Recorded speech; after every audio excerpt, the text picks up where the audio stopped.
తనూజాది కొంతమంది ఇంకా బ్లంట్గా తనూజ రాంగో గ్రజ్జ పెట్టుకుంది అంటే నేను అలా చూడట్లేదు. తనూజ ఇక్కడ ఒక గేమర్లా ఆలోచించింది. తనూజ సంజనని బ్లాక్ చేద్దాం అనుకోవట్లే, ఇమాన్యుల్ బ్లాక్ చేద్దాం అనుకుంటుంది. ఎందుకంటే ఇమాన్యుల్ సంజనని బ్లాక్ చేస్తే ఏమొస్తుంది నా బొంగు, ఇమాన్యుల్ లీడ్లో ఉన్నాడు కాబట్టి ఇమాన్యుల్ బ్లాక్ చేస్తే తనూజ పైకి వెళ్ళడానికి హెల్ప్ అవుతుంది. సో ఇమాన్యుల్ బ్లాక్ చేయాలంటే ఏమవ్వాలి, ఇమాన్యుల్కి ఎక్కువ పాయింట్లు ఉండాలి, ఎక్కువ ఓటింగ్ రావాలి, అప్పుడు ఇమాన్యుల్ వెళ్ళిపోతాడు. ఇప్పుడు తనూజ ఎలా బ్లాక్ చేసిందిరా అంటే సచ్చినట్టు ఇమాన్యుల్ ఇప్పుడు ఒక డెసిషన్ తీసుకోవాలి.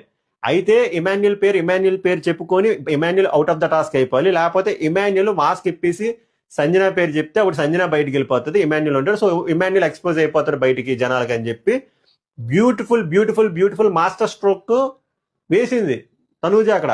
ఇప్పుడు సంజన గారు అన్నారు కదా, నో బాల్ వేస్తే 6 కొట్టడం వాటే గేమ్ అని. నో బాల్ వేస్తే 6 కొడతారు, ఎవడు డాట్ చేయడు.